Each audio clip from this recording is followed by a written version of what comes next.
21ஆம் நூற்றாண்டில் வாழ்ந்து கொண்டிருக்கின்ற ஈடு இணையற்ற தலைவர்களில் ஒருவர், வாழும் பசும்பொன் திரு ஜி.எம். ஸ்ரீதர் பாண்டையார் அவர்கள் மூவேந்தர் முன்னேற்ற கழகத்தின் தலைவராக பொறுப்பேற்று கடந்த 18 ஆண்டுகளுக்கு மேல் பொது வாழ்விற்காகவும் சமுதாயத்திற்காகவும் தன்னையே அர்ப்பணித்துக் கொண்ட கொடை வள்ளல். பல எண்ணற்ற நலத்திட்டங்களை தன் சொந்த செலவில் மூழ்கி திளைத்தவர். நம் இளைய தலைமுறைக்கு அவர் தியாகத்தை எடுத்துச் சொல்வது இன்றியமையாத கடமை. பட்டை தீட்டிய வைரத்தின் பல முகங்களைப் போல பல துறைகளிலும் ஒளிவிட்ட முழு மனிதர். செல்லரித்த சமுதாயத்தை செப்பனிட வந்த செம்மல். சுரண்டல் அமைப்பை சுக்குநூறாக தகர்க்க வந்த சுத்த வீரன்.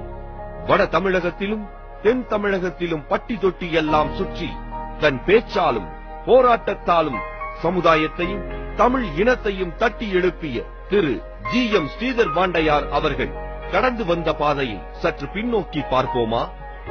திரு ஜி.எம். ஸ்ரீதர் பாண்டையார் அவர்கள் 1955 செப்டம்பர் 3ஆம் தேதி கடலூர் மாவட்டத்தை சேர்ந்த சிதம்பரத்தின் ஒரு பகுதியான கவரப்பட்டு என்ற கிராமத்தில் திரு மாரியப்ப பாண்டையார், திருமதி நவநீதம்மாள் அவர்களது வீர வம்சத்தில் செல்வ செழிப்பில் பிறந்த செல்வ மகன்.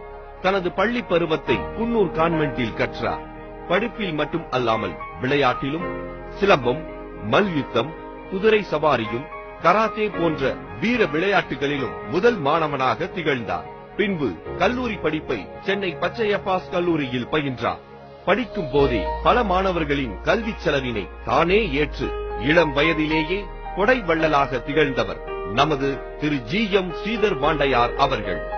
கொடை வள்ளல் குடும்பத்தில் பிறந்த நமது திரு ஜி.எம். ஸ்ரீதர் பாண்டையார் அவர்கள் லட்சக்கணக்கான ஏழை எளிய மக்களின் பசிப்பினியை போக்கும் அன்னதான சக்கரவர்த்தியாக வாழும் தமிழகம் போற்றும் ஓர் உன்னத மனிதர்.